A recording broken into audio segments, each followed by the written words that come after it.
बच्चों, आज हम भाषा और व्याकरण के बारे में जानेंगे।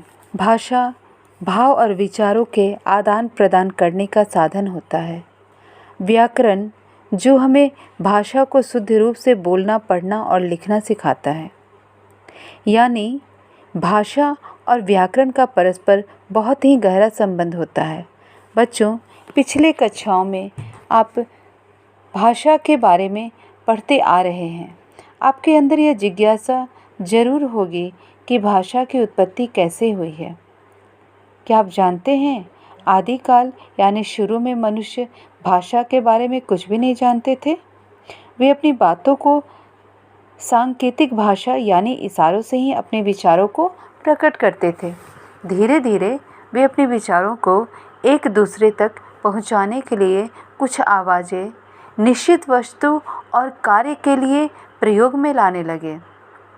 वे पत्थरों और चट्टानों पर तरह तरह के चिन्ह बनाने शुरू किए और इसी तरह इन्हीं चिन्हों और संकेतों से भाषा का निर्माण हुआ। भाषा में के मुख्य दो रूप हैं, मौखिक भाषा और लिखित भाषा।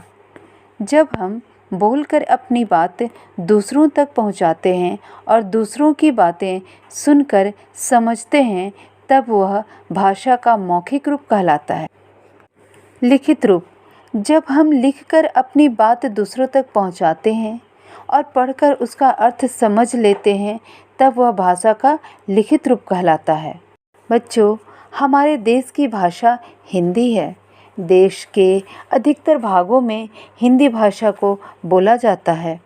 हिंदी को राजभाषा के रूप में जानते हैं, इसीलिए हम हर 14 सितंबर को हिंदी दिवस मनाते हैं।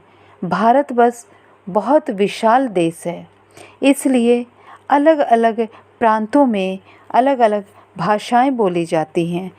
जैसे गुजरात में गुजराती, पंजाब में पंजाबी, बंगाल में बंगाली, आंध्र प्रदेश में तेलुगु, बंगाल प्रदेश में तेलुगु।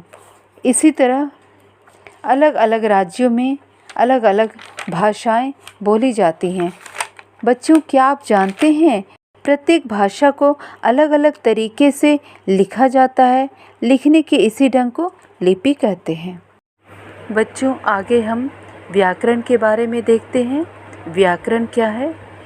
किसी भी भाषा को शुद्ध रूप में बोलने, पढ़ने और लिखने के लिए व्याकरण की ज़रूरत होती है।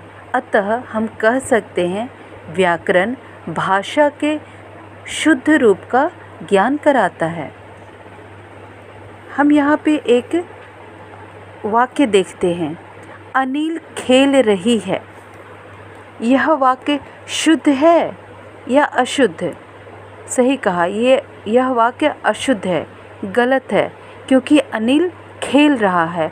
यह हमें कैसे पता चलेगा या कौन बताएगा कि ये शुद्ध है या नहीं? इसकी जानकारी हमें व्याकरण से ही मिलेगी।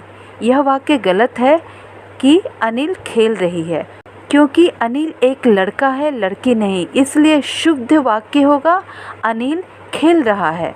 जैसा कि यहाँ चित्र में दिखाया जा रहा है कि अनिल फुटबॉल से खेल रहा है। बच्चों, व्याकरण ही हमें बताता है कि क्या शुद्ध है और क्या अशुद्ध है। व्याकरण एक शास्त्र है। यह हमें शुद्ध बोलने और लिखने के नियम सिखाता है। तो बच्चों, आप लोग जाने भाषा क्या है, भाषा के रूप, लिपि के बारे में और व्याकरण के बारे में। तो एक बार हम लोग पाठ को दोहरा लें। अपने विचारों और भावों को दूसरों तक पहुंचाने और ग्रहण करने का साधन भाषा है। भाषा के लिखित और मौखिक दो रूप हैं। हिंदी हमारी राष्ट्रभाषा है, अंग्रेजी अंतर्राष्ट्रीय भाषा है और लिखने के ढंग को लिपि कहते हैं। व्याकरण भाषा के शुद्ध रूप का ज्ञान कराता है। धन्यवाद बच्चों।